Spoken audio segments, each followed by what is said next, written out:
3 and 4. The battle is on. It's going to be too close to call side by side.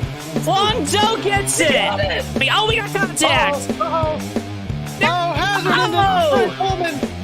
We got flips. Everywhere. We got big wrecks here. Going back to the front because we're racing back to the line. William Page with the victory. Looking for second here.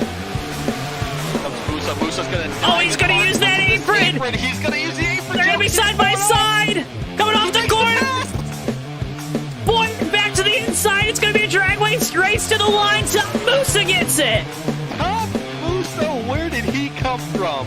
Boyer trying to close the gap. He's gonna get to the bumper. Oh, just barely did not make it. And coming off of turn 4, Jeff Sikenis is gonna win it at Dover.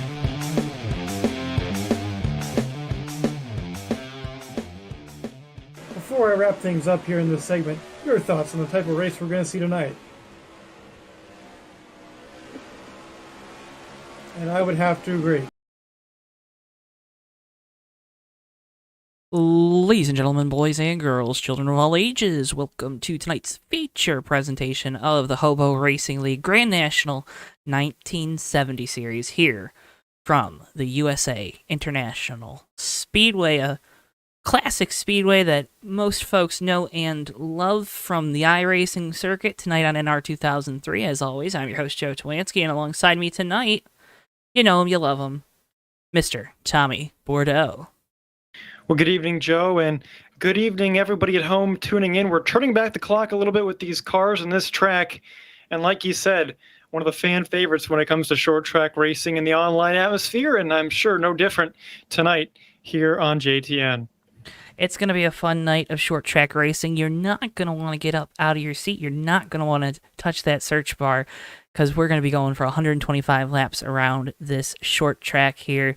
Again, Tommy, we got Dodge Charger Daytonas. We have the Plymouth Superbirds, Mercuries, Ford, Chevrolet, Oldsmobile, every different type of car pretty much out here from the 1970s that competed in the NASCAR Grand National Series at the time, or might have been Winston at that time, but going to be a fun night. Short track racing, always good here at HOBO. Absolutely, and so much respect between the drivers and their competition here. They race hard, but they also race clean, and it seems like they're always putting on a good show. And tonight, that distance, 125 laps, I mean, that may seem like a bit, Joe, but it's going to go by pretty quickly, especially with some green flag runs in there. They always seem to go by too quick. It feels like these races, they always go by so quick. That's why you don't want to, again, you don't want to turn away. This, of course, our Circle B Diecast race preview. Remember to use code JTN at checkout for free shipping on your order of $20 or more. Qualifying has concluded. Tommy, you know what that means. It's time for you to take us through tonight's starting lineup. Well, that's right, Joe. On pole position, he's always towards the front here at short tracks and really any race. It's Keith Mclean in the 28 team. They set a time of 21.686 seconds. That puts them at the top of the chart tonight. Lining up to Keith's outside on that front row is Herman Reese in the 73. Mark DeSenza and Ryan Johnson make up row number 2. Josh Moyer and Steve Rubino make up row number 3. Harry Kodian and Roger Nebelsick, row 4. Earning out your top 10 in qualifiers tonight, Dan Rubino in the 44 and Dennis Chambers in the 110. Rich Knappick and Ricky Bumbleow make up row number 6 with Ron Simpson and Duke Sorensen making up row number 7. Randy Waugh and the 14 car of DJ Hinsky make up 15th and 16th on the grid with Rod Keller, Pushrod 17, Gary Jackson in the 00, Rod Weston, Slowpoke, and Steve Grant in the 11, making up your 22 car field here tonight. 22 cars on the entry list. Hope that all 22 teams complete tonight's event, and make sure, folks, if you haven't already, you hit that like button for us. Give us a little Christmas present, why don't you? A little holiday treat. Hit that like button, subscribe to us right here on JT, and also show your love and support for these drivers here. Again, always a fantastic job at HOBO. Tommy, we talked about it, short tracks, they're always good, clean fun here at HOBO, but we all know what comes with short track racing. Really close action, some beating and banging. Do you think we're going to see something like that tonight? Do you think maybe it comes down late in the race? You got two guys really even throughout the night. maybe one guy uses that chrome horn, because we have those on these cars. Yeah, that's right. The literal chrome horns.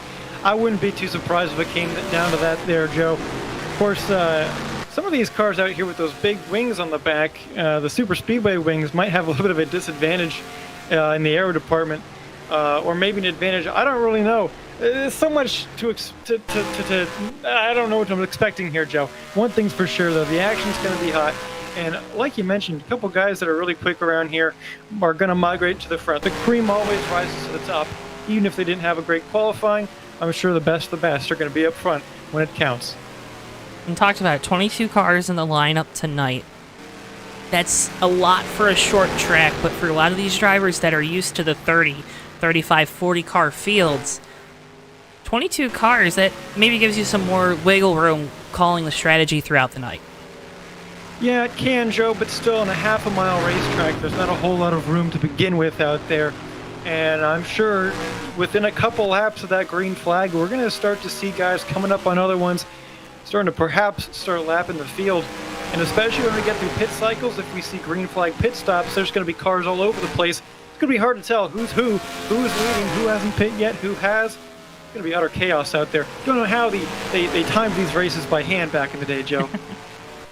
Well, they did it very carefully and with numerous people keeping track. See Duke Sorensen there in that 59, good-looking race car there with the flames on the side.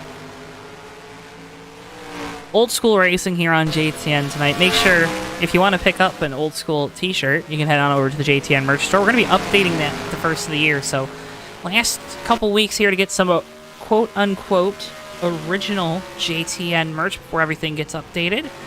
At least the JTN logo stuff gets updated, is what I should say, but a lot of good stuff up there. Go check out our JTN merch store. Help support us just a little bit extra. We appreciate you, as always. Tommy, we're winding down happy hour here. I'm ready to go racing. Are you ready to go racing? Well, I'm ready to go commentating. I would love to go racing as well, but I got to stay in the booth tonight. It's always a struggle with Tommy. Sometimes we have to actually physically strap him into the chair.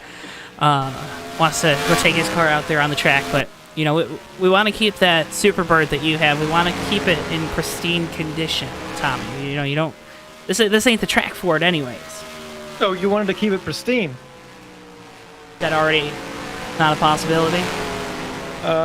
Don't talk to me. Talk to our insurance guy. He Okay. knows what's going on. See Steve Rubino, unfamiliar number, 07 there. Obviously has HOBO Racing on there, on that car, so, you know, familiar sponsors. Of course, Steve does a fantastic job here at HOBO. Always tunes in chat. Make sure to tell you to hit that like button as well. And Steve, just wanted to... Oh, it's the top of the show. Appreciate you. Appreciate you.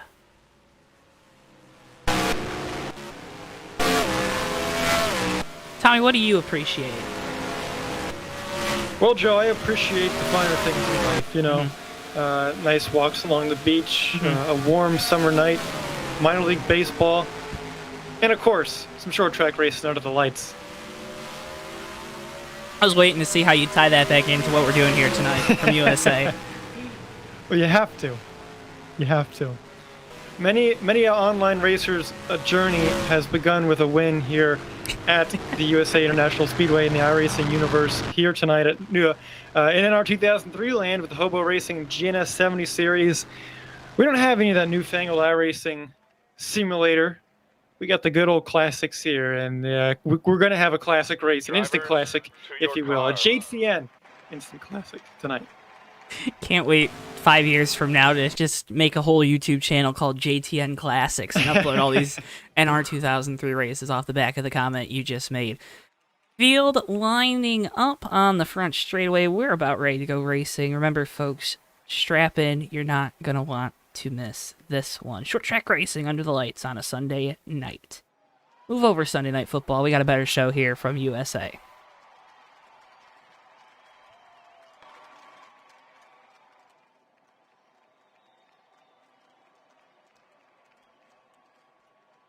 We wait for all the cars to be gridded. Drivers, start your engines! And there's the command of these 22 drivers to get these machines fired on up. It'll be Keith McLean and Herman Reese on row number 1. Then it's Mark DeSenza and Ryan Johnson, row 2. Row 3, that 41, Josh Boyer, and the 07 is Steve Rubino. Ray Codian and Roger Nebelsuck make up row number 4. And again, rounding out your top 10, it's going to be Dan Rubino in the 44 and the 110 of Dennis Chambers. I'll tell you what, Joe, these cars, seeing a big field of them like this, these are real race cars. I'll tell you what. You got the sheet metal on there, you got carburetors under the hood, you got exhaust fumes that are very dangerous to breathe in out the back. It doesn't get much better than that. Doesn't get much better than that, indeed. You often see these cars on main streets of various small towns around the country. Tonight, you're going to watch them race here from USA International off of turn number 4. Green flag, we're underway here with the HOBO Racing Grand National 1970 Series. Well, away we go. Not a great start there for Keith McLean, our pole sitter. Around the outside goes the 73 of Herman Reese to the point and pulling away on the outside line. Big moment off of turn 2 for Ryan Johnson in that 059. He maintains the 4th position. We're 3 wide for a second there down into turn number 3. Looks like for about 8th position. Dan Rubino going on through in that 44. A lot of racing up and down the field so far. Everybody's settling in. It's a long race. Plenty of time to go, but you want to get that track position any way you can get it, early or late. So important around as you start up the work in front. It's going to be hard to pick your way through the field.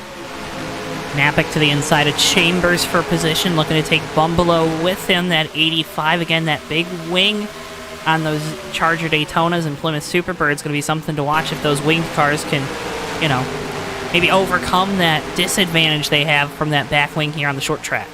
Yeah, a lot of drag with that. Around the outside, Dennis Chambers still side by side with Napick. That 110 with a little creative duct tape there towards the front of the numbers. And the first caution of the night has come out. Oh, looks like the motor has expired on the 11 machine of Steve Grant. Boy, and that's a bummer, but you know what? That's kind of part of it, Joe, with these old hot rods. You never quite know what you're going to get. Back in the day, a lot of DNFs for mechanical failures. That's a peculiar one. Yeah, came out of turn number 2, it looked like, and just motor let go. Engine went kaboom. It sure did. Really takes you back to an era where times were a little simpler, Joe, doesn't it? Were they simpler? Marginally. We would it depends where you want your complexity in racing. Of course, if it's not simple for those guys that toiled on that engine all week and now have got to figure out how to fix that thing and get back to the track next week. I'll tell you that much. Couple takers at the back of the field coming down the pit lane.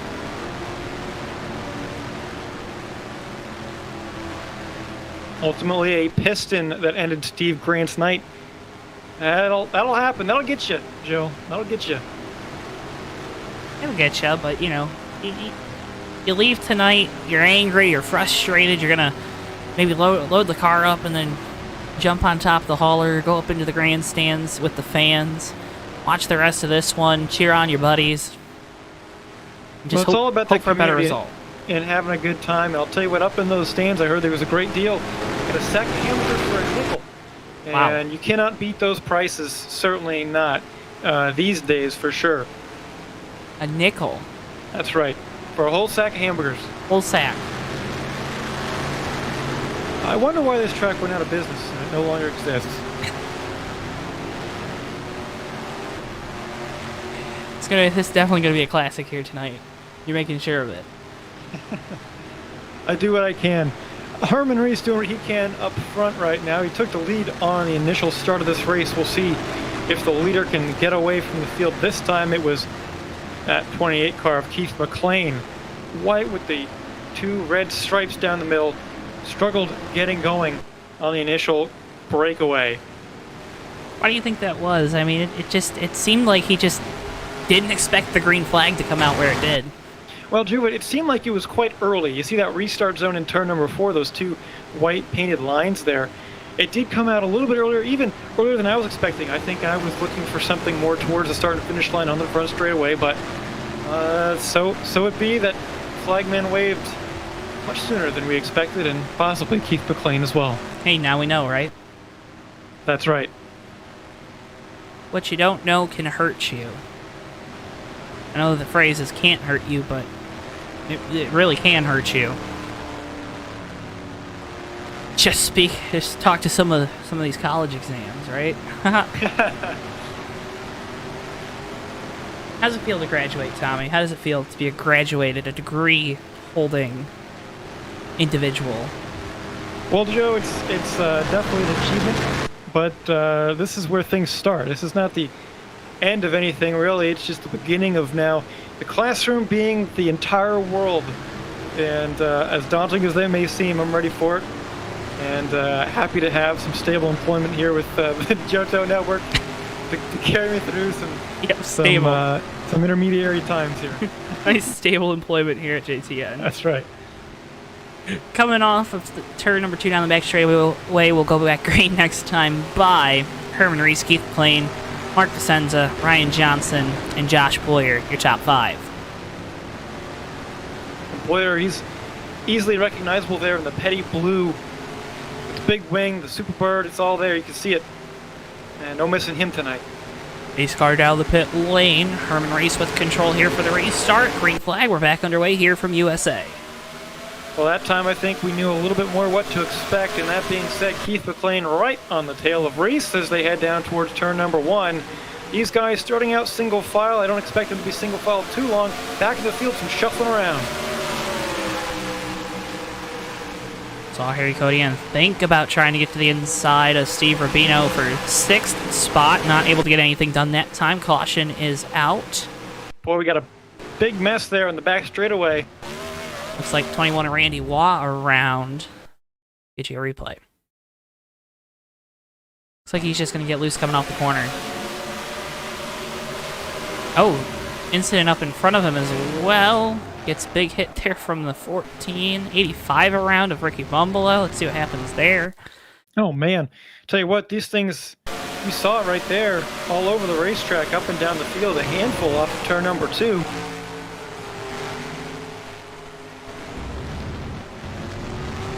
And if we weren't going to get a yellow for one of those, we would have gotten it for the other, no doubt. So, unfortunate circumstances for everybody involved. Ricky Bumbalo in that 85 was pretty lucky to make it again, speeding across the racetrack like he did. Yeah, this track pretty wide for a short track, huh? It is, definitely. I usually expect kind of less breathing room at, say, a Martinsville or a Bristol. But here, there's a little bit more extra wiggle room. A little bit. Just a little bit. Not a lot. Just a little bit, but, you know, enough to avoid incidents like that. Right.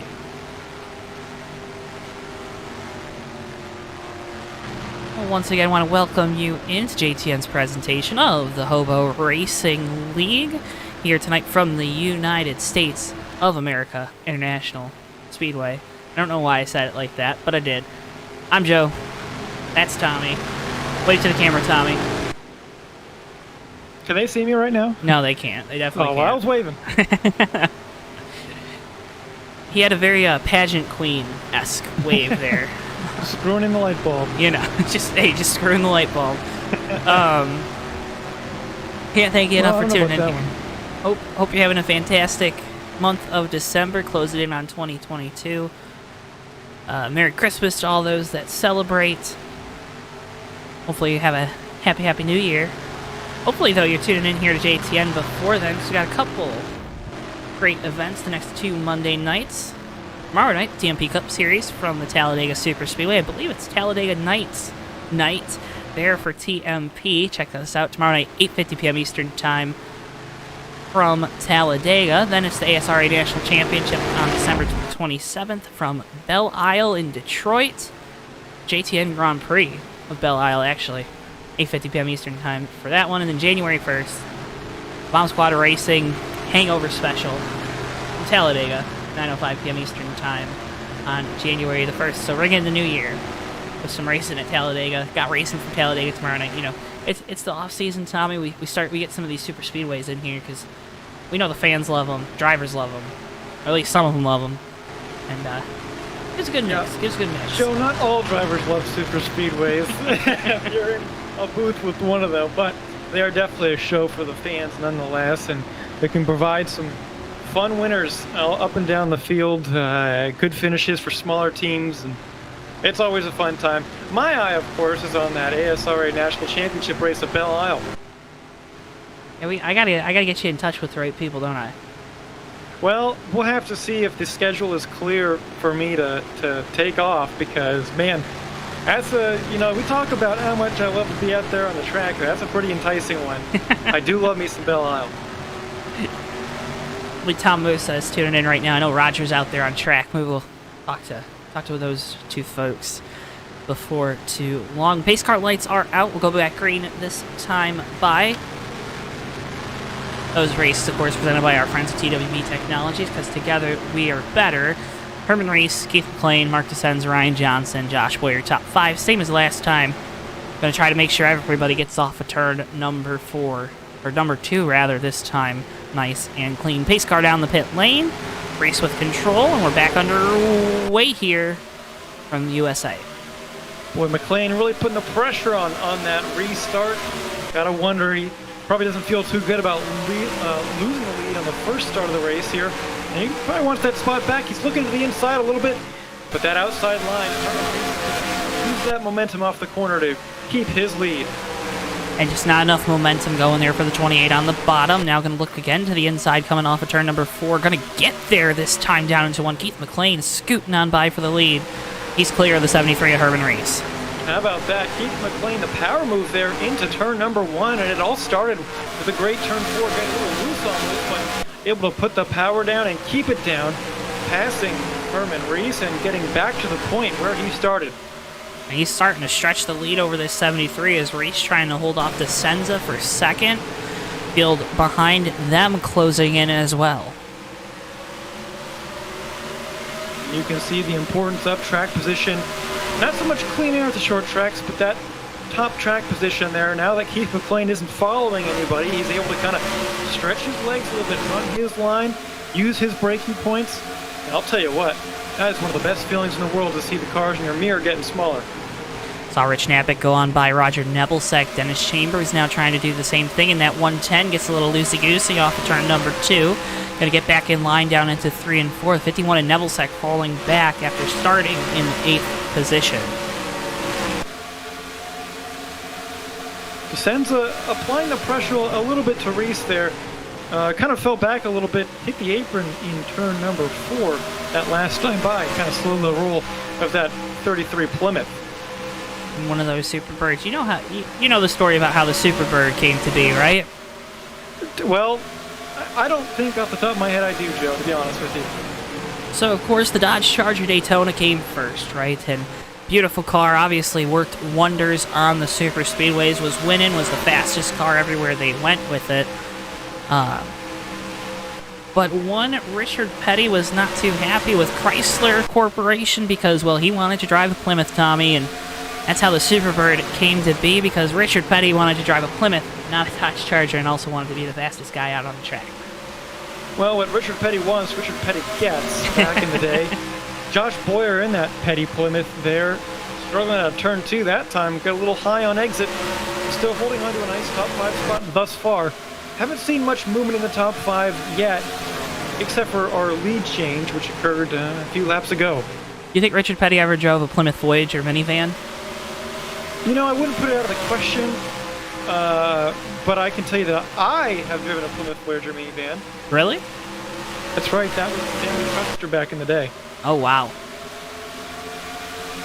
A lot of sports practices, kart races. Even its last hurrah was an SECA race up at Laguna Seca a couple of years ago. That was that was basically the final straw, more or less. It was 113 degrees up in Salinas, a warm autumn day. How about Josh Boyer breaking my soliloquy here, going to the inside for a moment of Ryan Johnson.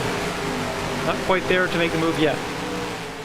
About a fifth of the way into this one, that's 20%. for the folks that like to work in those percentages instead of fractions. Tommy, are you a percent guy or a fraction guy? I guess thinking about it, when I'm thinking through the race in my head, Joe, okay, we're this many laps in, there's this many, of this many, I think in fractions. Let's say it's a 60-lap race, it'll be a lap down, like, okay, just 5 more of those to go because we're 1/6 of the way through, you know what I'm saying? It sounds a little cooler too, right? I suppose so. Learn your fractions, folks. Especially for the kiddos out there. They come in handy. They make math easier, believe it or not. Okay, well, thank you, Tommy. No problem, folks. I'll tell you what, back up front, the Herman Reese Show, along with Keith McLean, I should say more like the Keith McLean Show featuring Herman Reese. And Mark DeSenza. Those three have pulled away a little bit here. The top 3 within about half of a second. And back to Ryan Johnson and Josh Boyer. It's not that close yet. We've seen a little bit of side-by-side action, but nothing too exciting just yet. And then again, it is early on in the going, Joe. I mean, you say it's early on in the going, but these laps, they're just flying by right now, Tommy. It felt like we just started this race. We're about, time-wise, we're about 15 minutes into this race, right? We're already a fifth of the way through, over that now. Don't know what the fraction would be at 30 of 125, but we're already at least deep into a run, deep into a, run on these tires. You're starting to learn some things about your car, aren't you? Yeah, you certainly are. And, despite those 2 cautions we've already had tonight, Joe, it seems like it has been flying by pretty quickly around here. Speaking of flying by quickly, Keith McLean, something he can learn is how those tires are going to wear out throughout this long run. We saw him obviously with some good pace right now, but maybe later on in the going, he's not going to be able to run quite as fast as he is. One thing I will note about Keith McLean, his lap times, very, very consistent, Joe. He's running within 100th of a second of his fastest times pretty much every lap. So whatever he's doing, it's working good so far. We'll find out if it can hold up the rest of the run.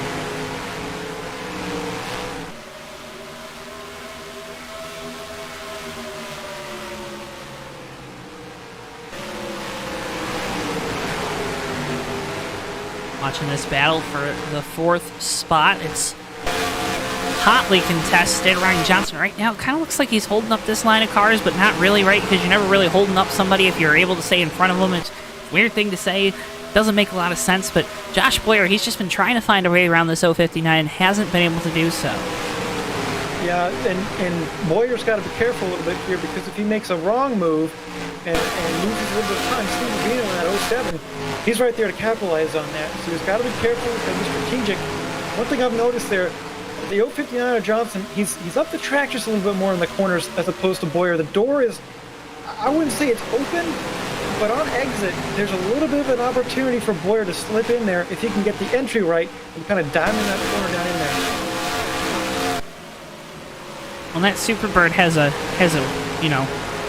ramp on the nose of it, so maybe you use that and lift up those rear tires on 059.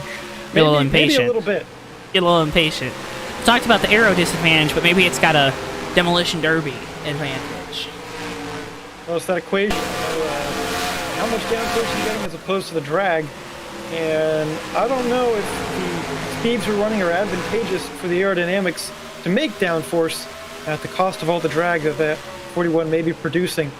That being said, one of our leaders, Mark DeSenza, is in that Superbird and is catching back up to our leader, Keith McLean. In fact, Herman Reese coming along with him as well. Herman Reese sandwiched in between that 33 and 28. Led some laps early on after taking the lead on the initial start of the event. Then Keith McLean got back on by on the last restart. And 28 has looked strong. We know he's got a lot of speed in it, but Tommy, as of late, Keith McLean's really struggled to finish races off. Well, that's one of the most important things to do. You know, it's a great race weekend if you can come away with a trophy. not a great race weekend if you can lead 124 of 125 but still finish second, right? And we have another caution out here on the racetrack. Let's see what it is. But yeah, for Keith McLean, all about closing out these races.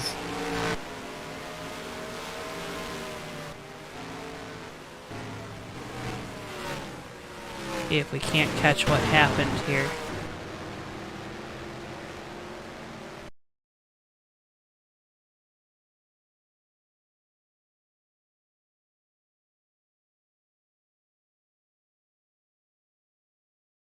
Looks like it's going to be contact between the 19 of Rod Weston and the 8 of Slowpoke.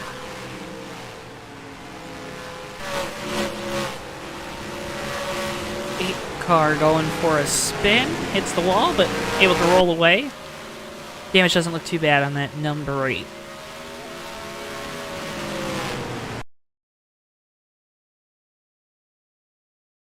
I'll look at it.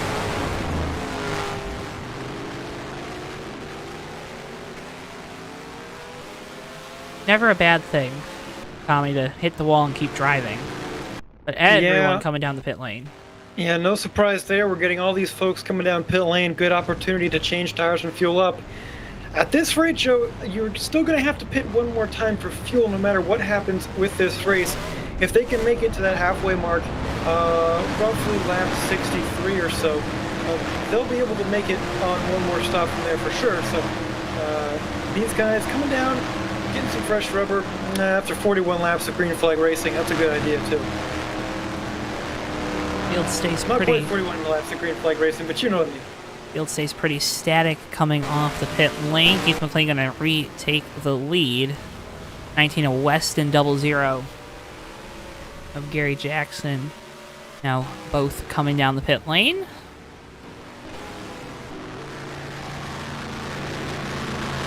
Folks, make sure if you haven't already, hit that like button on the video and subscribe to us here on JTN. We got plenty of more racing coming at you before the new year. Next time we're live is actually tomorrow night from the Talladega Super Speedway with the TMP Cup Series, 8:50 p.m. Eastern time for that one. December 27th, ASRA National Championship Indy Cars from Belle Isle in Detroit, 8:50 p.m. Eastern time for that one. And January 1st, Bomb Squad Racing Hangover Special. Coverage beginning there from Talladega at 9:05 p.m. Eastern time. Those races, of course, live only on JTN. This is the only place you're going to find them. You're not going to find them anywhere else. I'll tell you that much. Yeah, not on any other network.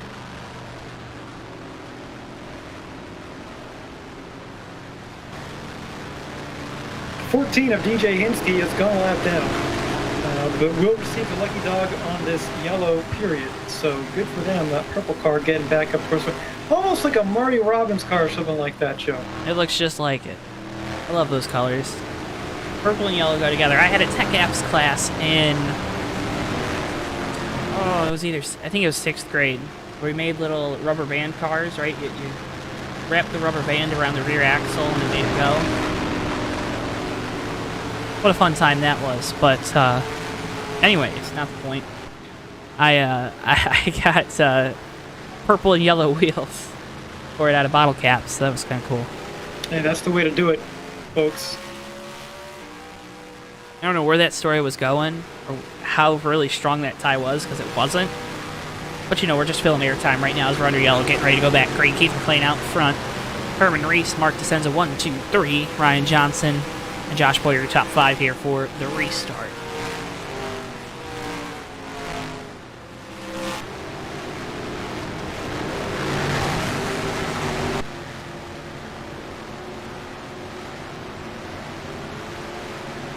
Closing in on halfway in this one from USA International. Keith McLean with control here on the restart as we enter the restart zone. Drop the hammer, green flag. We're back underway here.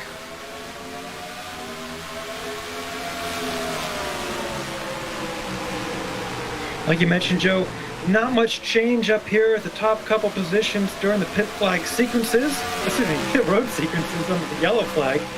So it is still Keith McLean out in front of Herman Reese. That time McLean, a phenomenal restart up into the field, and setting sail for now, Joe. But closer to the end of that run, before that yellow flag, we did see Reese and DeSenza catch a little bit.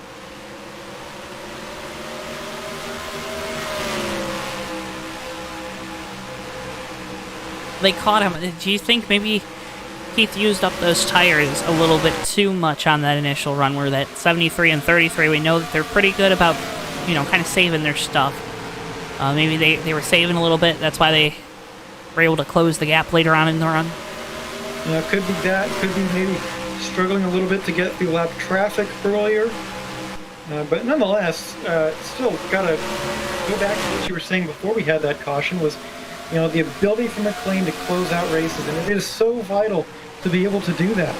What that looks like, specifically is, no mistakes on pit lane if you have a dominant day all day long. Your last pit stop of the afternoon, you speed or the pit crew is slow, and you can't afford something like that. Nothing like that. Maybe a botched restart. Got to be able to stay out front all race long. Speaking of which, how about the 73 of Herman Reese, Joe? Just ran his fastest lap of the race so far. Not only was it his fastest lap, it was the fastest lap overall. Maybe that 73 team and driver learning a little bit here, running behind the 28. Well, possibly, because they just bested that time again. 50 laps into this event, just about, and the 73 of Herman Reese coming alive a little bit. Near halfway through. Found something behind the wheel of that 73. Did Herman Reese. Got Mark Senza right behind him in third and trying to get back into the lead and past that 28 Keith McLean.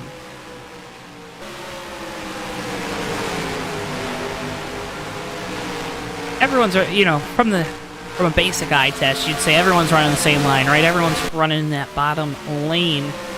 But there's really some nuances with the way some of these guys are trying to wrap that yellow line. Some are kind of running with those right side tires just above that first dotted white line in the corners. You also kind of have that weird patch, that dark patch, right, that's kind of rubbered in as we're under yellow. That's for, looks like 19 slow on the front straightaway. Get your replay, but Tommy, different lines here kind of starting to develop as the race goes on. Well, yeah, when you're looking for just, fractions of a second of time gain here, you're going to try some things, in practice and happy hour, see where you're comfortable running and see where the quickest is to run. Hopefully those two match up for you. And it could be different for different drivers, just depending on their style, what they do on entry, what they do on exit, how they get through the corner. All really depends, and it can lead to people both having, the same lap times around here, but just a slightly different way around. And it can also help you if you're trying to pass somebody. If you don't run the exact same line as they do, I can help you get around them. What happened there? Rod Weston got a little too low, hit the flat part of the apron, upset the car. And Harry Kodian with a head of steam makes contact as they come off the corner. Well, there's that 07. Steve Rubino, that red and black car there. Doing a good job right now, Tommy, up in the 6th position for the 07 team. And then right behind him, same paint scheme, different colored number with the yellow. That's Bino. That's Bino. He gets the nickname, Yeah, he gets the nickname. Joe, it's hard to remember a race where at some point we haven't seen those two together on the racetrack. Seems like they always seem to find each other. Hopefully in a good way. Hey, well, usually in a good way. Sometimes not so much.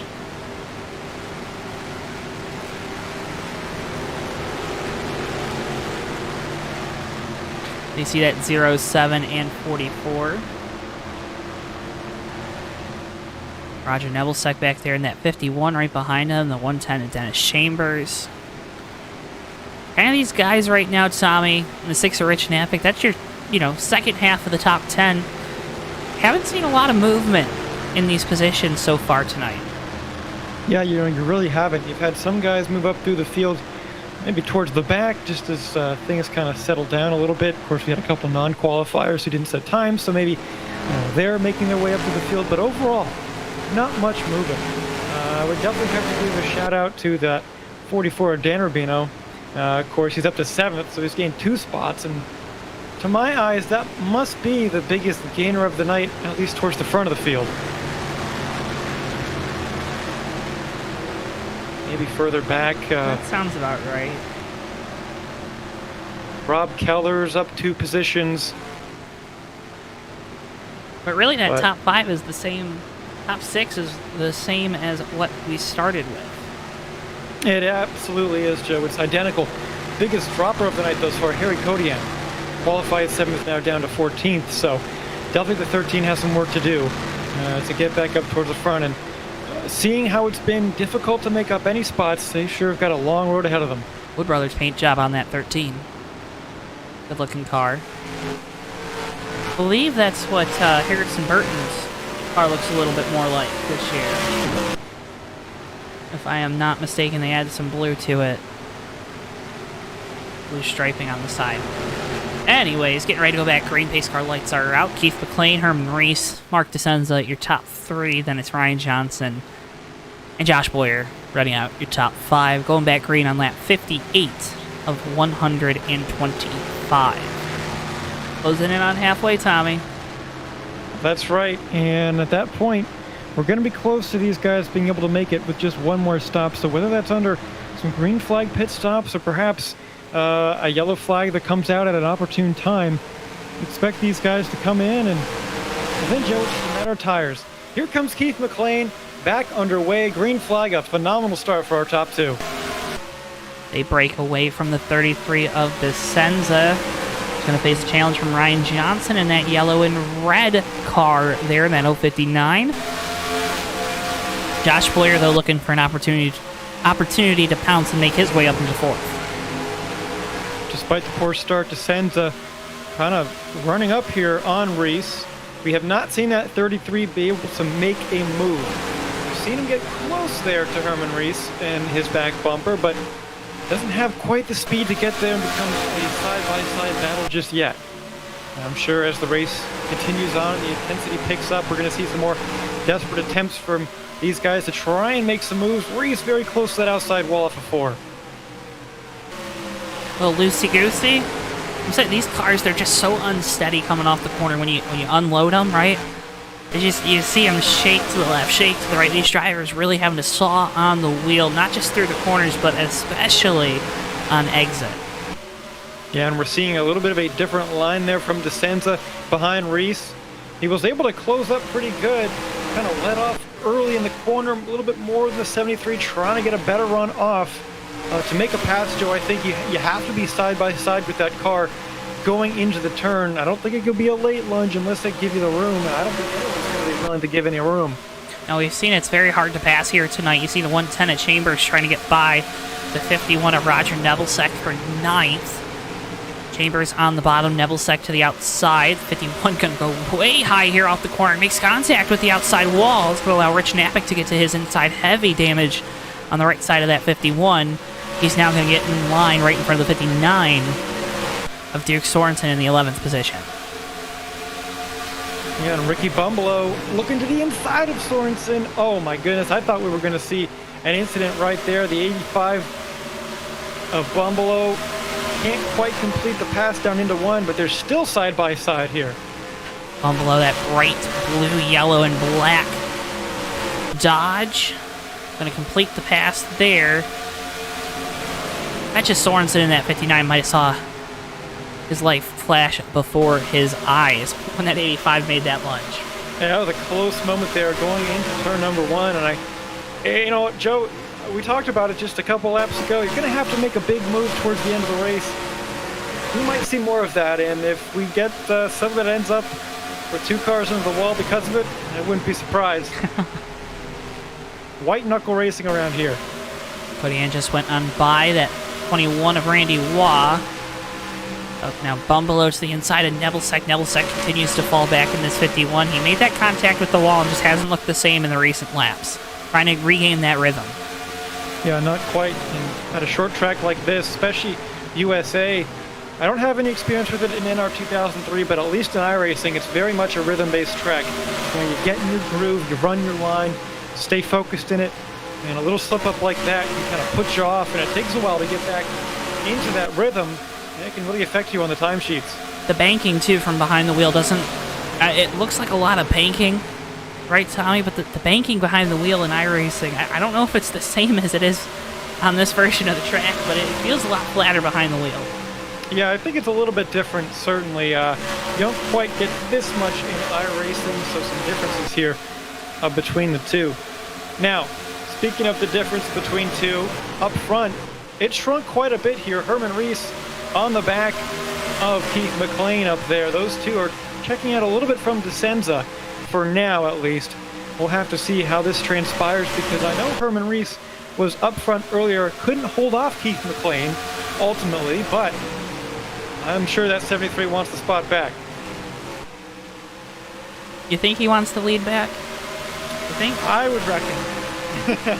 Now, he's going to have to understand, though, later on in this race, when you are the leader, or pretty much any car in front of another one, might have to expect, we talked about at the top of the show, Joe, the actual chrome horn. I don't know if I want that. I mean, Yeah, it's always good to be the leader. It's always good to be the leader. Huntee. Yeah, I think I want to be the Huntee. I'd rather be in the lead. It's just so tough to pass here. I think I can wheel myself far enough away that it wouldn't be an issue. Senza now right there on the back bumper of Reese for second. Not able to get anything going that time down the front straightaway. Continues to pester the back bumper of the 73.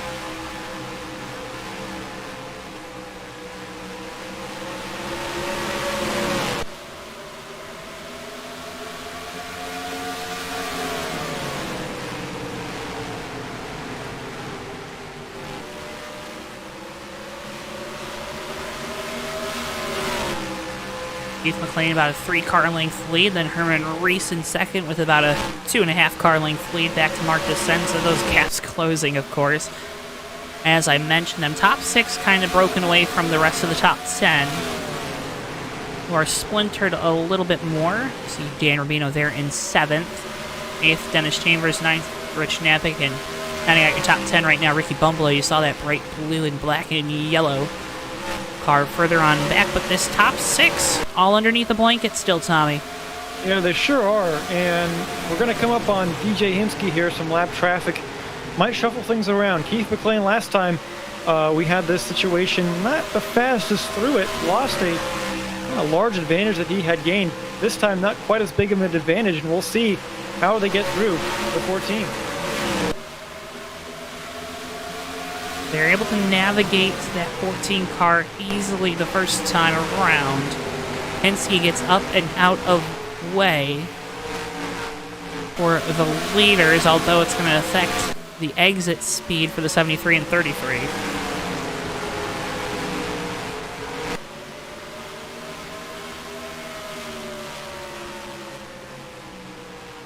Boy, Josh Boyer in that 41, I'll tell you what, trying to capitalize on that opportunity to get around Ryan Johnson. The 41 has been pretty aggressive, looking to move. I've noticed him back in the field, looking to the inside, at least giving Johnson something to watch in the mirror, and hopefully kind of pressuring him into a mistake, because that's got to be one of the only ways you're going to get around someone, is just to capitalize on them missing their mark for a corner or two. And we talk about rhythm at short tracks all the time, especially here at HOBO, where we get these long green flag runs. That another way you can kind of get a guy out of their rhythm? Well, Tommy, it's to do something that's out of your own rhythm, right? There's sometimes you get so focused on that rear view mirror, trying to figure out what that car behind you is doing. You lose focus on what's out in front. You mess your own lineup, and that guy that's kind of been playing with your mind a little bit behind you, he's able to capitalize on that mistake he made you make, even if you believe so or not. He's able to capitalize on it and work his way around you. Seeing Josh Boyer right now running this higher line, trying to get some exit momentum to find a way around the 059, especially down in turns 3 and 4. Yeah, I like it. I think that's the way you got to do it. And you're right, Joe. Look, the mind game in racing, especially with that rear view mirror, it's a very real thing. We've seen it many, many times, both in online racing and the real world. Make no mistake. It's a fact of racing. Racing is, and that's the beautiful part of racing, Joe. To finish up that point is, not only is it physical, obviously you control all the inputs of the race car, and You know, it's taxing on your body. It's a workout behind the wheel, but the mental side of racing too. You got to be in the right mindset all race long. Cannot be understated. There is definitely gamesmanship going on right now. You see guys, they're single file, right? They're really racing. It's white knuckles right now. You're clenching onto that wheel. You're hoping you don't make a mistake. You're hoping the guy behind you doesn't make a mistake either, because a lot of times when the guy behind you makes a mistake, you're collected in said mistake. A lot of trust you're putting into other guys right now, but also you have to know that they're trying to make you screw up. It's crazy. There's so many things. There's mental gymnastics afoot a lot of times, right? Yeah, you don't want to outthink yourself, right? and trip over your own brain a little bit. That can be easy to do too. Oh, back up front, Keith Mclean not tripping over anything. He's setting sail nice and smooth up there, right? It's a calm day on the seas. He's kicking back and relaxing, but still got plenty of time in this race for things to go wrong. We still have another pit stop upon us at some point or another, and these guys, probably in about 20 laps or so, are going to have to come down for fuel and tires. That is, of course, unless we get a yellow at this point, that would be it. Those guys would certainly come down pit lane at their final service of the day. I know we didn't get a lot of indication about what tire wear looked like tonight, Tommy, from these drivers, trying to keep their secrets to themselves. As Herman Reese going to catch that lap traffic of the 8 of Slowpoke at a very bad time off the exit of the corner, not able to kind of open up the wheel on exit. But are there maybe some guys that think about 2 tires? Because at this point, I don't think you need 2 entire cans of gasoline. Yeah, Joe, I mean, that's certainly an option that these guys are going to have to think about, because our leader right now, Keith Mclean, is only running about a tenth to a tenth and a half slower than his fastest times that he's ran all race long. So really, I don't think tire wear is that big of a deal here. And we've seen track position absolutely matter. So you have to think about that. Taking less fuel, you know, when you pit, you're not going to need that much. If you take maybe 1 can of fuel on those right side tires, that'll get you to the end and give you a lot of track position as well. I don't think you're going to pay the price for your lap times either.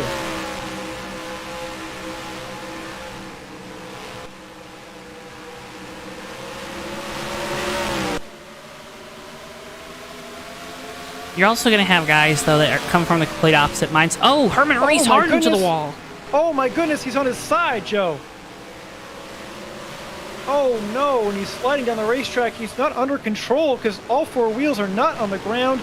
He comes to a rest at the apron against the wall, but for Herman Reese, that's going to be the end of the game. I think his throttle's stuck, Joe, because he's still burning it down there, and he's not in victory lane. A crazy moment with that 73. He gets the tow to the pit lane, and that's going to be a night ender for Herman Reese. Let's get you a replay of the wild scene down there in turn number 1. Oh my goodness, I'll tell you what, that was a scary... we talk about the mechanical failures here in these old cars, but there's one of them right there. A hung throttle is a scary, scary situation. Looked like he knew it was coming too. Did you see how he kept the car up near the wall? Yeah, that's the way to do it. Didn't prevent the car from getting on its side, though. That is a scary, scary ride for that 73, who had some good speed tonight. A little bit too much of it now, though. How about we go on board with him? Wasn't that scary, right? We can go on board. Oh, we'll see. I might have to close my eyes at some point. All right, you close your eyes. Here we go. You see that throttle stuck. You see the RPM, the revs on the tachometer there in the center of your screen. Now, I've seen monster trucks do these 2-wheel on their side burnouts. I don't think I've ever seen a race car do it, though. No, you don't want to either. These are not built for that, I'll tell you that much. Pit stops all around the board, no surprises there. And everybody looks to have come out in the same spots they came in with. Of course, not Herman Reese, so a change up in the top 5 for the first time in quite a while. Unfortunately, it's not because of passes or pit road strategy. It's a scary moment there down in turn number 1 for Herman Reese and the 73 crew. It looks okay. It looks like driver climbed out. Team packing up pit box, and driver helping out, because he doesn't have to go to the medical center, right? Oh no, you just give him a pack of ice, maybe a cold beer, and he'll be on his way, no problem.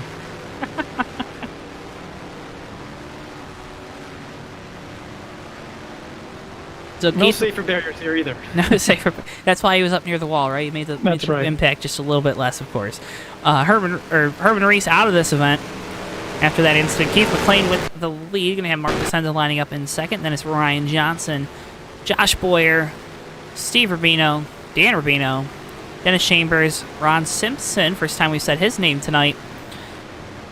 Rich Napick and Duke Sorensen in that 59. Your top 10 here for the restart. Roger Nebelsack, Rod Weston, Ricky Bumbalo, Gary Jackson, 00, Slowpoke in the 8, 21 Randy Waugh, and Dion Hinsky in the 14. And then there's 13 Harry Kodian, 57 Keller.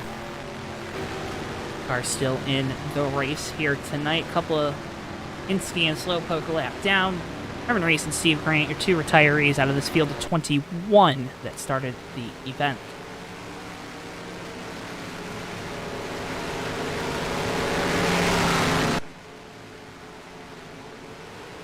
Well, that was wild, Tommy.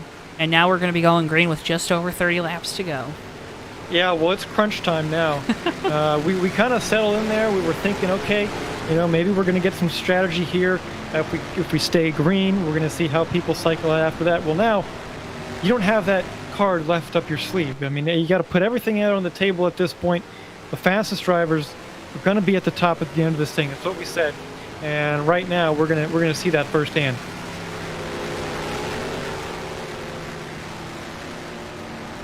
See it firsthand here on the restart. McLean with the lead right now has a pretty big gap back to that 33 DeSenza.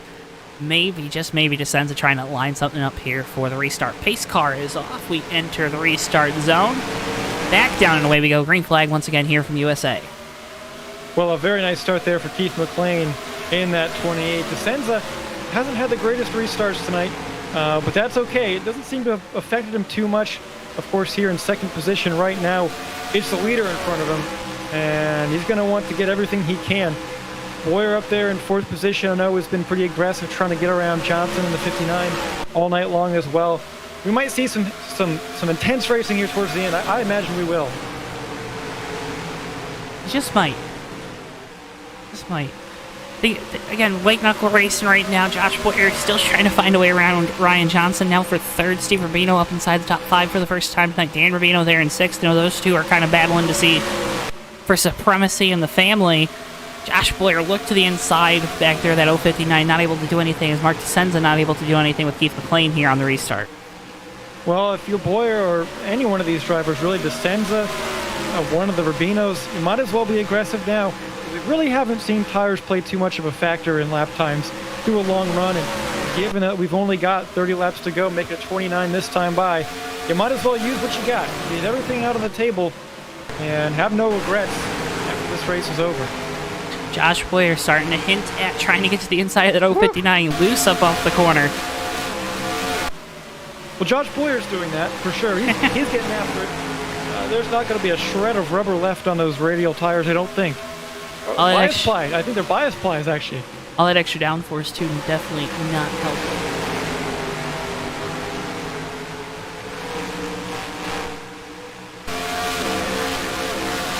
McLean still leaves. DeSenza there, kind of hanging around. Last time by, just a little bit faster than McLean up front. Here goes Boyer to the inside of Ryan Johnson. Johnson aggressive down into the corner. You're out braking people at short tracks like you would at a corner on a road course, Tommy. Yeah, just about, Joe. He wasn't quite close enough to make the move that time and get side by side. And of course, Johnson's not going to just let him have that spot.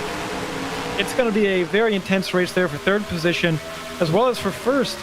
DeSenza closing into McLean just a little bit once again, as we have hit lap 100 of 125.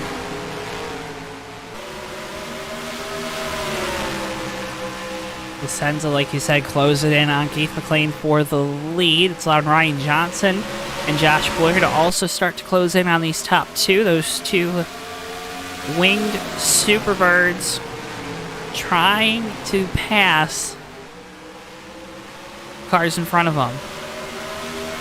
Those both Chevelles, Tommy? I can't tell. I think so. Looks like Let Chevelles. me get a closer look. I gotta get my binoculars out. We're so far up here in the booth. Yeah. I'm gonna go ahead and say they are. I'm sure we'll be corrected if we're wrong. That's right. I hope we're corrected if we're wrong. So Chrysler versus General Motors here at the front of the field. As now Steve Rubino to the inside of Josh Boyer for fourth. Yeah, Boyer got wide on exit right there. Steve able to make that move there through the inside. And I'll tell you what, that's the kind of mistakes that's going to allow these guys to have. Unfortunately for Josh Boyer, he was trying really, really hard to make something happen, and unfortunately just pushed over the edge just a little bit too much that time. Hey, but he's fun to watch right now because he is moving that car all over the track trying to find the fastest line around this joint. He sure is. Well, that battle has subsided, so has the one for the lead. Descenza losing ground right now to Keith McLean. 21 laps to go. Time is winding down, and for Keith McLean, it's all about closing this race out. He's led pretty much the whole way. Remember, you have to go back to the start of this race to find a different leader, and that was Herman Reese in that 73, who had a phenomenal start to the race. But since then, it has been the Keith McLean show for sure, and Descenza kind of losing a little bit of ground there. Keith McLean just ran his fastest lap of the race. That is incredible. Yeah, starting to see that 33 getting a little looser up off the corners. Around back, Ron Simpson trying to hold off Rich Knappich for position.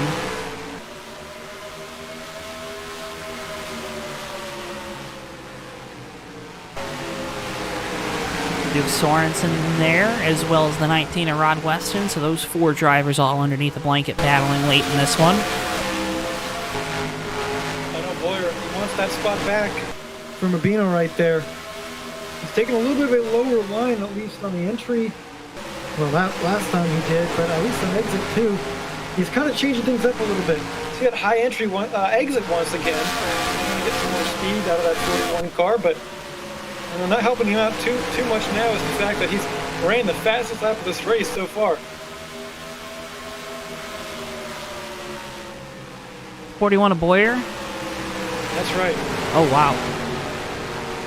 As caution is out, Tommy, Oh boy. we're going to get a restart.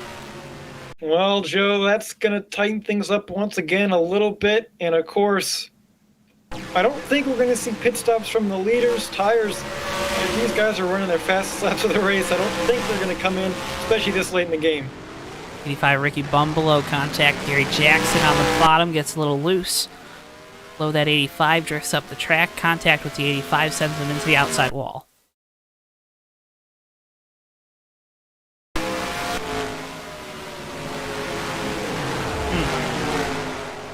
Heavy damage on the rear end of that 85 Dodge Daytona.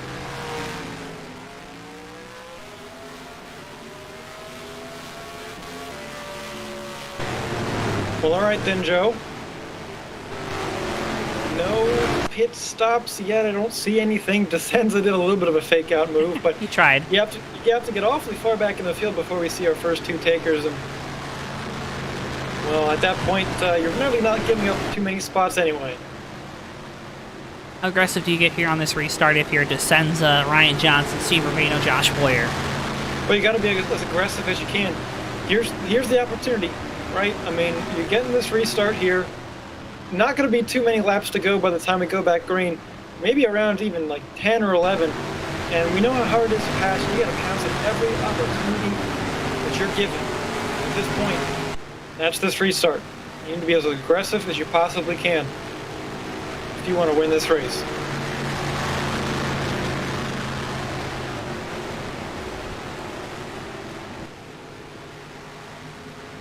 How aggressive is too aggressive though late in the race at a short track? Because we've seen the line kind of vary, right, between different racing series in real life and here in the virtual world.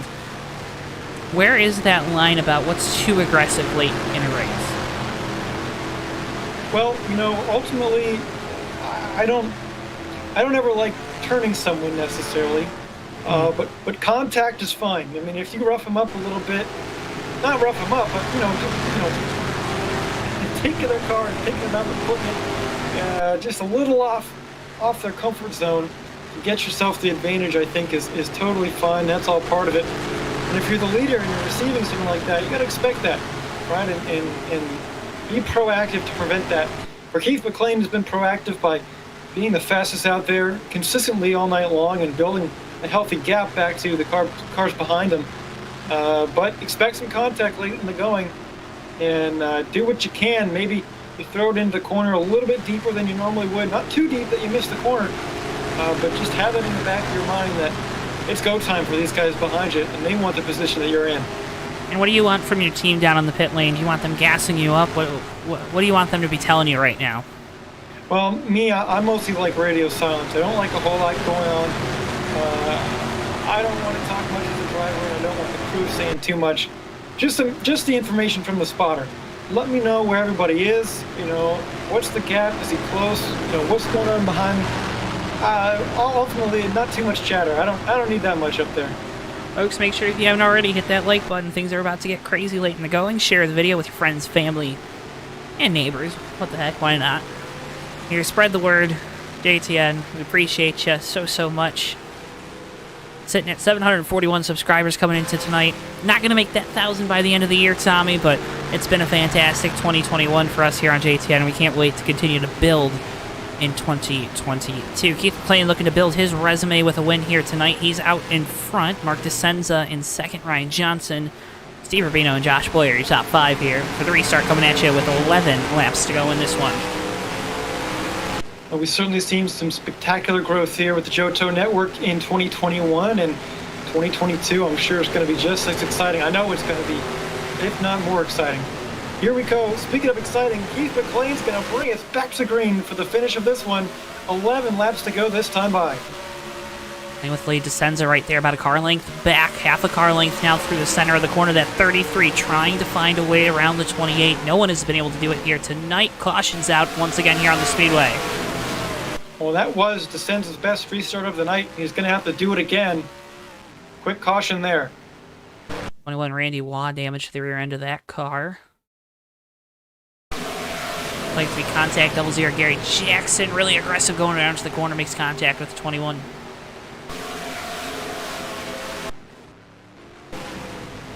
Oh, Keith McLean. Joe, I know you got the replay up, but just watching this 28, he just kind of drove into the wall off of turn 2. Unprovoked.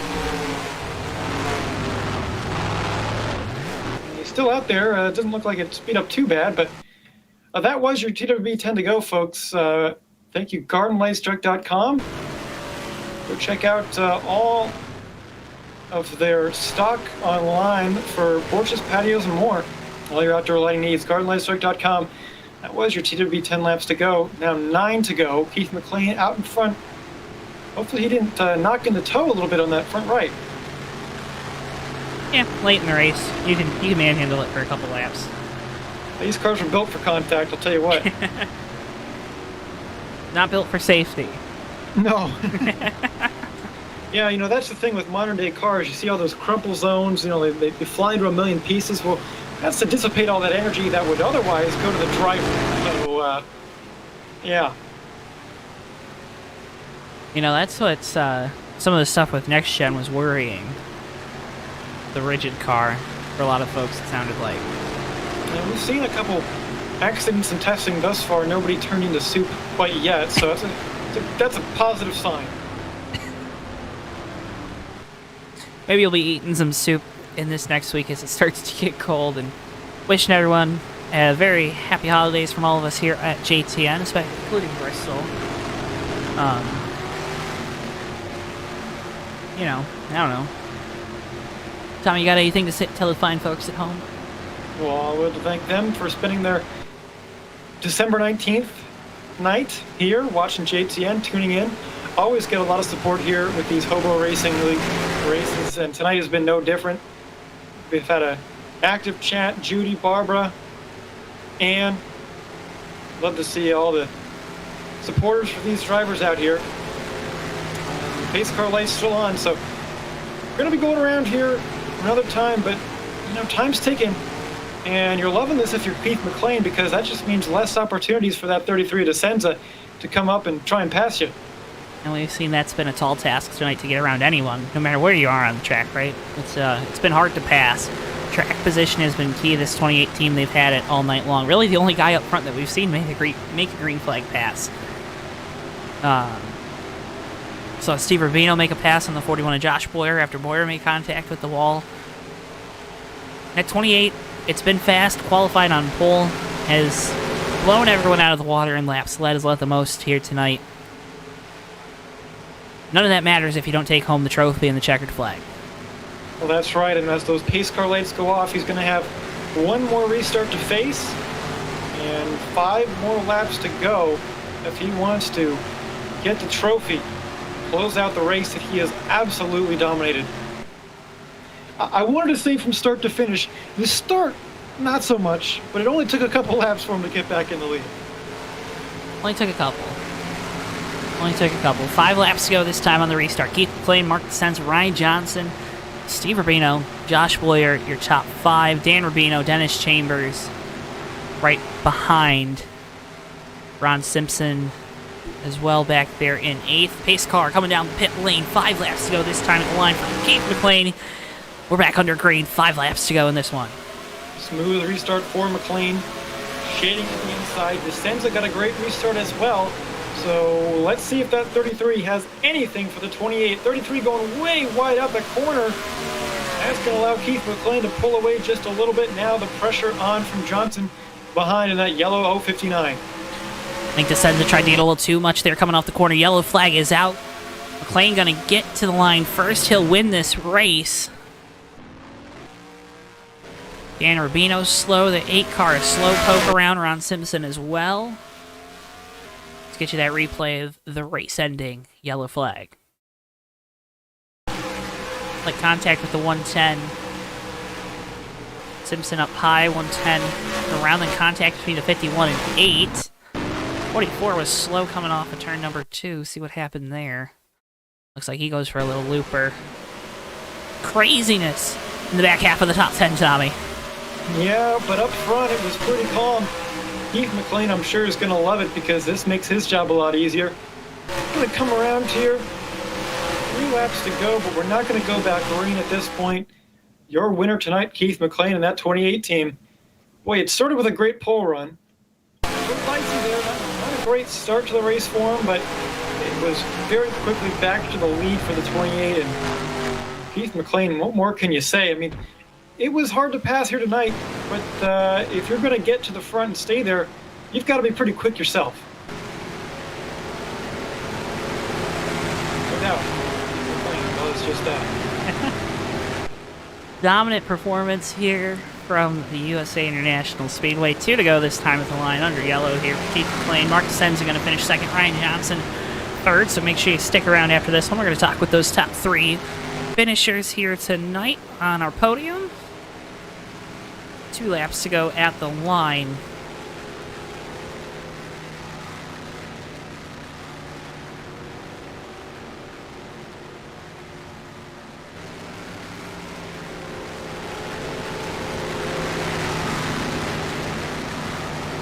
Keith McLean going to take home that trophy, and no disappointment here tonight for that entire 2018. Certainly not. I mean, there's your close of a race right there. A little help from the yellow flag, of course, and back in the field. But hey, you'll take them any way you can when it comes to winning races. And believe me, I would not mind being in Keith McLean's position right now. They don't write how you won the race on the trophy, right? That's right. They sure don't. Let me tell you, a couple times. White flag this time at the line with the yellow. 1 final lap around USA under pacing. Everyone getting some last-minute photographs of all these cars left on track. Put them in your souvenir scrapbook after this event. Because it was the Keith McLean show out front in this 28th.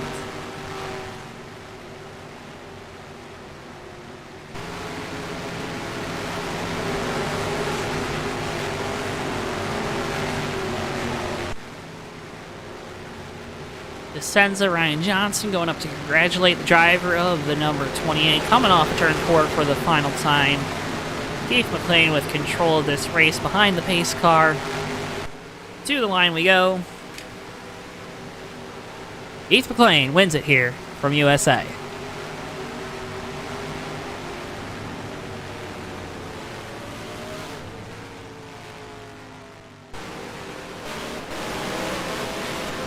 Well, trust me, Tommy, that 28 team, they've never lost a party, and they're going to be partying down here in Lakeland, Florida tonight.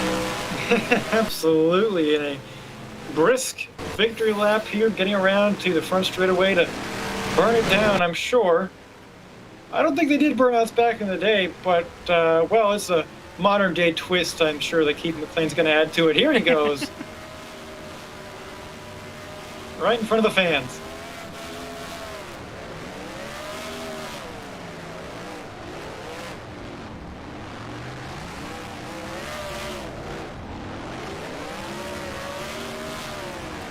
Keith Mclean, your winner here from USA tonight. Congratulations to that 28 team.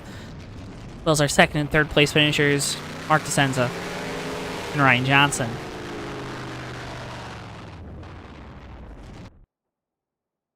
Move on to our post-race coverage. We'll talk with your top 3 drivers, Tommy, as they make their way down here. Feel free to bring them on into the booth. Get those results on your screen momentarily.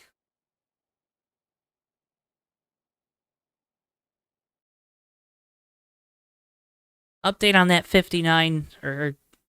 73 team. It was a throttle that stuck on the vehicle for Herman Reese. So, again, an unfortunate night ender for that team. Well, you were speaking there for a second about the 59. How about the 59 of Ryan Johnson, our third place finisher? I'm going to get him up in the booth here, Joe. What do you say? Go for it, Tommy. All right, well, here he is, third place finisher tonight, Ryan Johnson. You had a lot of pressure from Josh Boyer in that 41 behind you for a large part of this race, but ultimately at the end you were able to prevail in third place tonight, and a good run for you in that yellow car, but not quite enough to make any moves, it seemed like. Hard to pass out there. What were your thoughts on the track tonight? Yeah, good track, good setup. Just one of them things you really had to – the guy in front of you had to make a mistake to be able to make a move. So I wasn't really pressuring Mark. He's my teammate anyway. So, I wasn't going to try and pass the 33. Yes, Josh was on me all night. Made a little bit of contact late in the race there. I was able to save it. I think he lost a spot, but just, hard to pass tonight. So.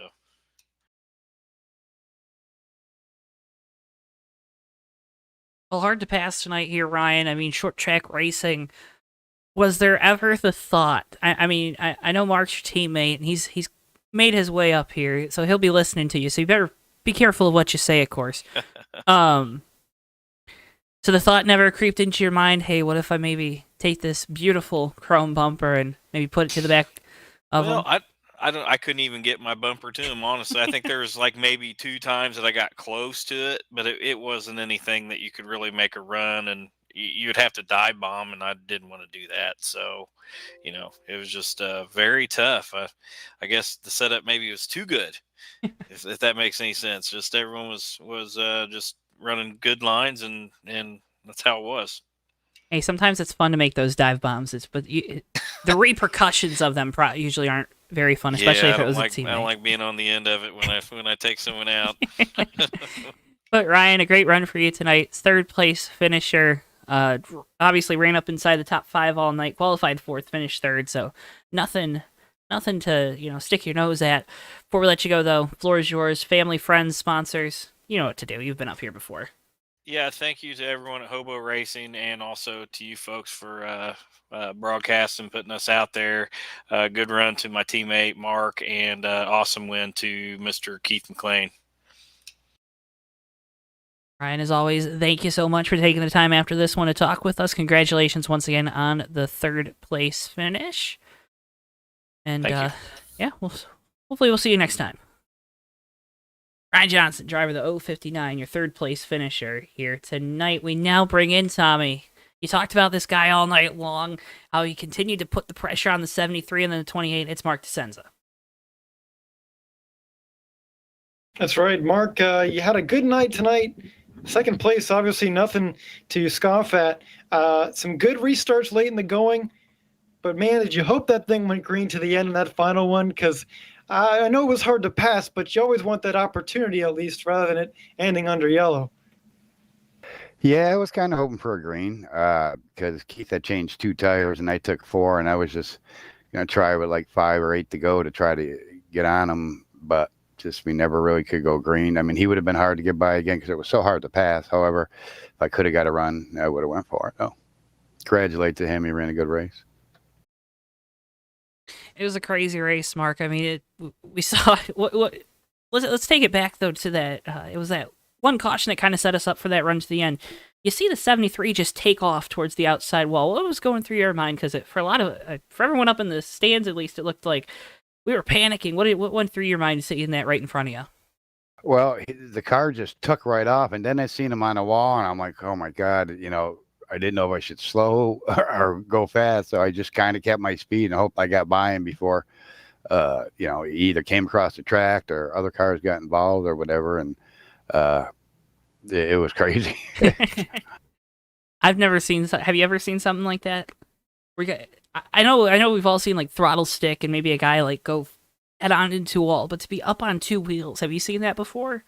I may have, but it was something that you don't see a lot, I would say. So, yeah, it was quite the view. I got a perfectly good view of that. Well, a great view of that, and second place run here tonight. What if we did get that green flag run? What do you think you would have had to do to get around that 28, or was it really just that hard to pass here tonight, where you're kind of maybe hoping that he would make a little mistake coming up off the corner? I was going to try to get him coming off 2. I thought I was a little bit better coming out of 2 than he was,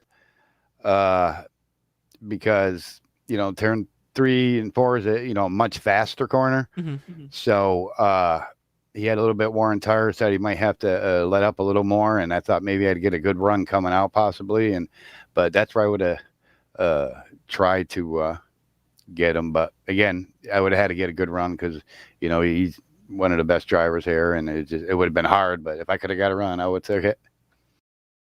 He did a great job with the win tonight, but Mark, you did a great job. Second place run here in that 33 at the disadvantage of having that big wing too. You don't want all that drag here on these short tracks. Congratulations. No. Congratulations on a great run, Mark. But before we let you go, floor is yours. Family, friends, sponsors, whatever you got. Floor is yours. I just shout out to Steve, Hobo Racing. Great setup. Got a great league over here, and Keith and teammate Ryan, who ran good, and just you guys for broadcasting. It's cool to watch afterwards, regardless where you finish. So, all in all, it's awesome. Awesome run for you tonight, Mark. Congratulations once again on the second place run, and thank you so much for taking the time to talk with us after this one. All right, thank you guys. Mark DeCenza, driver of the number 33, your second place finisher here tonight. Well, Tommy, that means we get to bring on the man of the hour, the man of the race, driver of the number 28, Keith Mclean. What's your first question for him, Tommy? Well, Keith, how did that feel? I mean, you led basically all the way, 108 of 125 laps. It seemed like nobody could touch you. How are you feeling right now? Hey, I'm feeling pretty good. It's about time Mac Daddy get his mess together here. But yeah, it was a good race. Set was really good. It was a fixed setup race. Steve did a really good job on the setup, like always. And Herman beat me on the initial start of the race. That I wasn't looking for it to go green where it did. Well, we're still halfway in the turn. It's like all the restarts, it would change. It would go a little earlier or a little later. Had me all messed up. You know, they like to have fun here in Lakeland at USA, but it was at your expense tonight. But Keith, you got those restarts figured out. You got back into the lead, and from there you set sail. What do you think maybe about the setup, the track really played into your skill set to your advantage here tonight to lead 108 of these 125 laps? Well, this track here and the CTS mod, it's so hard to pass. Track position is everything. And I got in on my last pit stop. I think it was 35 to go. I took 2 tires to stay out front because I practiced earlier in the day and did a half a run and put 2 tires on it and ran the same times. So I said, I'll be good. And I barely held Mark off because he was really fast. Held them all off tonight. Keith, congratulations on the win. Now, how are you celebrating tonight? Because I know you always celebrate. You always got a good party going. What you sipping on? I got me a Dos Equis Amber right now. Well, Good beer. but before we let you go, continue to enjoy yourself. You have those obligations, family, friends, sponsors, whoever you got. You know the drill. Floor is yours, buddy. I just want to know, did anybody see Herman play Joey Chitwood down in turn 1? That was the most exciting thing I've seen all night. Damn, Herman, you need to switch jobs. But shout out to Steve. Runs a great league. He put so much time into it. If y'all looking for a good league, HOBORacing.com. Come on, we got 3 different series. They're all good, all competitive, and good friendly drivers, except for Harry. I'm just kidding. Harry's my buddy. But anyway, shout out to my girlfriend for putting up with myself, and shout out to KJ. He should have been here tonight to get his ass kicked. Oops. But anyway, hey, at least I didn't do what Ricky did, and who else did that? Somebody else dropped that F-bomb. That wasn't Tommy, was it? It was somebody else. No, I think it was in an interview. Oh, But Ricky, No, it was during the race. Ricky did it during the race. Yeah, Ricky did it during the race. And he did Somebody it else did early, it. and I don't think anyone else did it. I don't know who would have done it. I don't remember now, but anyway, y'all Tommy do a and I great are job. good. Bristol likes us. We clean, don't say the family bad friendly words. here. Yeah. Yeah, y'all do a great job, man. I look forward to watching the replay. I thank y'all for everything you do, and y'all and everybody else listening. Y'all have a Merry Christmas. Hey, Keith, you have a Merry Christmas, too. And once again, congratulations. And if you want to support, and if you want to rep the driver of the number 28, you can head on to the JTN merch store and get yourself a Mac Daddy t-shirt. Keith, congratulations once again on the win here tonight. And have a Merry Christmas and a happy rest of your holiday season. Thank y'all. Keith Mclean, winner here from USA. And Tommy, that's going to do it for us here tonight. Short track racing. We're the last folks at the track, as always. Making sure we're bringing home these beautiful pictures for the fans. Take us home. Sum up tonight's event. Yeah, well, there's some leftover, nickel hamburgers over there that I might have to take a peek at later on. But how about it, man? I'll tell you what, Keith Mclean out there made the only green flag pass for the lead all night long, being able to get around the unfortunate Herman Reese, who took quite the ride there in turn number 1 and 2. Ultimately, it was a night where it was hard to pass, and the fastest guy won, certainly, and that was Keith Mclean. Not only was he fast in qualifying, but it absolutely translated to the race. Translated to the race, and well, we saw a dominating race from that 28 of Keith Mclean. And folks, if you like what you saw tonight, if you like to see some racing here, especially in the off season for NASCAR, stock car racing, IndyCar, IMSA. I know we're closing in on their season a little bit quicker than the others, but make sure you're tuned in to JTN because we got racing pretty much all throughout the month of January. Here the next couple weeks on Monday nights with our friends at TMP and the ASRA. You're not going to want to miss any of those races. You're going to want to make sure you're subscribed to us here on JTN. You also want to make sure you check out our socials because we might have a thing or two up our sleeve going into the new year. You're not going to want to miss those things. Again, JoeTowNetwork on Twitter and Facebook, as well as TikTok if you're into that. You check us out there. Make sure you give us a follow. Drop a like on the video and subscribe as always. We ask you to do that. It helps support us so much. It helps make sure these videos get out to more and more people. Helps us grow our brand and also gives you more people to interact with in the chats of these videos too. I've started to notice some newer names start to pop up. Not of the spam bot kind, Tommy, that we had tonight, but some newer names that provide some valuable information in the chat. Can't thank those folks enough, as always. Can't thank you enough for subscribing, for watching here tonight, for watching the replay. With all that being said, have a very Merry Christmas, happy rest of your holiday season. Happy New Year. If you don't join us for those next 2 races, we can't thank you enough for tuning in. As always, for Bristol, our producer, for Tommy Bordeaux, I've been Joe Twansky. Have a fantastic rest of your evening, a fantastic rest of your holidays, and we'll see you guys next time right here, live on JTN. So long for now, folks. Yeah, and they're going to be 3 wide coming to the checkered. Never mind, they're going to be... Oh, Maverick! Oh, What that? Turn 4 into the tri-oval. Whitehill through the grass. It's going to be Noah Joyce winning his first career race in the Red Bull Cup Series. All right, and they're wrecking behind him. We got cars flying everywhere. Cars upside down, but it doesn't matter. Noah Joyce has done it. He's won at Daytona in the 3 car. Comes Musa. Musa's gonna. Oh, he's going to use that apron. He's gonna use the apron. They're going to be side by side. Coming off the corner. Boy, back to the inside. It's going to be a drag race to the line. Musa gets it.